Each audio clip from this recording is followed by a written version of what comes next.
नमस्कार. वैदिक विश्व या यूट्यूब चॅनेलवर आपले सहर्ष स्वागत आहे. वैदिक सणांचे योग रहस्य भाग 28. श्रावणी पौर्णिमा. श्रावणी पौर्णिमेला नारळी पौर्णिमा येते. आजचेच दिवशी रक्षाबंधन असते. आज बहीण भावाला तिची रक्षा करण्याचे हेतूने एक बंधन बांधून रक्षाबंधनोत्सव साजरा करते.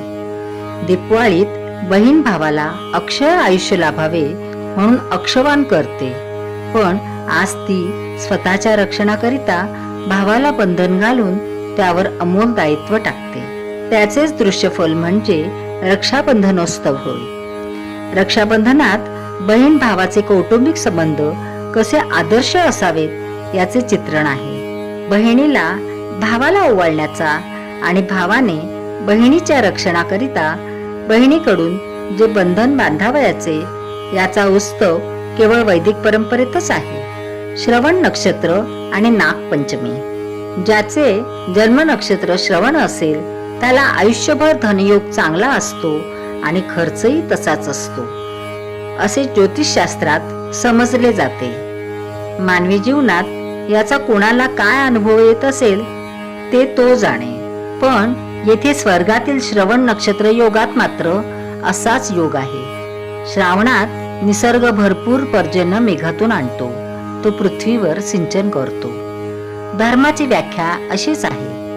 हर्ष राजाही असेच करीत असे. दरवर्षी सर्व पृथ्वीवरून भरपूर धन कमवायचे आणि वर्षानंतर ते सर्व धन गरिबांना दान करायचे असे हर्ष राजाचे धर्मप्रीत होते. श्रावण वद्य पंचमीला नागपंचमी येते. हा सण द्रविडांचा आहे, अनार्यांचा आहे, रानटी अवस्थेचे निर्देशक आहे असा युक्तिवाद काही संशोधक करतात. नागपंचमी सण वरील कोणत्याच प्रकारचा नाही. पंचतत्वाचे साधन करण्याकरिता प्रथम कुंडलिनी जागृत होणे जे आवश्यक असते त्याचे स्मरण म्हणजे नागपंचमी होय. पंचतत्वाचे दर्शनाकरिता आणि कुंडलिनी योग दाखविण्याकरिता नागाचे स्मरण ठेवून नागपंचमी साजरी करतात. मूलाधारातील कुंडलिनी एखाद्या सर्पाप्रमाणे 3.5 वेटोळे घालून बसलेली असते. कुंडलिनीचा अर्थच मुळी सर्प असा आहे. शक्ती ज्यावेळेस मोकळी होते त्यावेळेस ती एखाद्या सापाप्रमाणेच पळताना दिसणार. एखादा चप्पल नाग जसा सळसळत जातो तद्वत मूलाधारातून कुंडलिनी जेव्हा जागृत होते तेव्हा ती एखाद्या नागिणीप्रमाणेच सळसळत जाताना साधकाला दृष्टोत्पत्तीस येते. कुंडलिनी म्हणजे साप नव्हे, पण साधकाचे मन त्या शक्तीचे रूपांतर सर्पाकारात आणि अशा साधकाला प्रत्यक्षात सर्पदर्शन किंवा नागदर्शन घडते. त्या अद्भुत दर्शनांचे स्मरण म्हणजे आजची नागपंचमी होय. संत तुकाराम महाराज ही नागपंचमी आपल्या पद्धतीने करतात. ओवाळा ओवाळा माझा सद्गुरु राणा, माझा दयाळ राणा, पाचाही तत्वाच्या ज्योती प्रकाशाला जाणा. श्रीकृष्ण जयंती आणि जन्माष्टमी. भाद्रपद प्रतिपदेपासून श्रीकृष्ण जन्माची घटस्थापना असते. श्रीरामाची घटस्थापना झाल्यावर राम जन्म नवमीला येतो, पण श्रीकृष्णाचे सगळे वेगळेच. त्यांचा जन्म अष्टमीला होतो. त्यांचा जन्मही 8वाच. त्यांना बायका सुद्धा 8च, म्हणून अष्टमीला या 8व्या अवताराची जयंती साजरी करतात. भगवान श्रीकृष्ण म्हणजे पूर्णावतार. पूर्णस्य पूर्णमादाय पूर्णमेवावशिष्यते. सर्व दिल्यावरही पूर्णच. साजिरे गोजिरे परब्रह्म म्हणजे भगवान श्रीकृष्ण होत. ते पूर्ण रूप सगुण की निर्गुण. ज्ञानेश्वर माऊली म्हणतात, तुझं सगुण म्हणू की निर्गुण रे. पंचतत्वातून सर्व विश्वशक्तीचे सतत कर्षण करणारा असा पूर्ण साधक म्हणजेच भगवान श्रीकृष्ण होय. आता साधक नराचा नारायण झाला आहे. कर्षती इति कृष्ण हा. या साधकाला कंस म्हणजे त्याचा मामाच ठार करण्याकरिता सतत प्रयत्नशील असतो. देवकीचा भाऊ आणि उग्रसेनाचा मुलगा म्हणजे कंस देवत्व देणाऱ्या शक्तीला उग्रवृत्तीचा व नामधन्य कंस बंदिस्त करतो. इंद्रियातील दैवशक्ती म्हणजे वसुदेवाला सुद्धा देवकीसह कंस बंदीखान्यात ठेवतो. अशा बंदिस्त जीवनातच 8व्या कृष्णाचा जन्म होतो. आकाशतत्वी पूर्ण अवतार नीलश्याम वर्णीय श्यामसुंदराचा आज जन्मदिवस असतो. गोकुळात म्हणजे इंद्रिय ग्रामात त्याचा जन्म झालेला असतो. त्याचे सवंगडी म्हणजे गोप आणि गोपी. इंद्रियांतील गुप्त शक्ती म्हणजेच गोप आणि गोपी होत. इंद्रियपरायण अशा इंद्राची परंपरागत पूजा त्याला बंद करायची असते.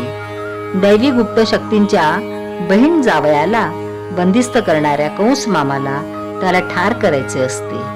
चाणूर म्हणजे अणुरेणूत भरलेल्या राक्षसी वृत्तींना ठार करायचे असते. असल्या अनेक राक्षस त्याला सतावित असतात, परंतु आपल्या साधनेच्या बालवयातच त्याचा तो निप्पात करतो. आपल्या क्षेत्ररूपी कुरुक्षेत्रात युद्धाला समोरासमोर उभी ठाकलेल्या पंचप्राणरूपी पांडवाचा पक्ष घेऊन आपल्या यादवांचा संपूर्ण संहार करून त्याला महाभारत संपवायचे असते. जगाच्या इतिहासाला अभिनव कलाटणी देणारा महापुरुष पूर्णावतार भगवान श्रीकृष्ण आज जन्माला येतो. श्रीकृष्ण जन्माष्टमी अशी आहे. पूर्णावतार श्रीकृष्णाला जन्म दिल्यावर वर्षा ऋतू आपले जीवन संपवितो. नवीन वर्ष सुरू व्हायला पाहते. शरद ऋतू आपला बाण म्हणजे शर मारून साधना क्षेत्रातील हरणांची शिकार करायला टपलेलाच असतो. एवं प्रवर्तितम चक्रम. ऋतूंचा फेरा संपला.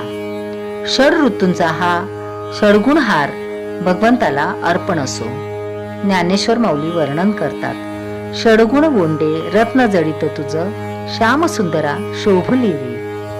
ज्ञानेश्वर माऊलींच्या कृपेनेच हा षड ऋतुहार लेखक भगवंताला अर्पण करू शकला.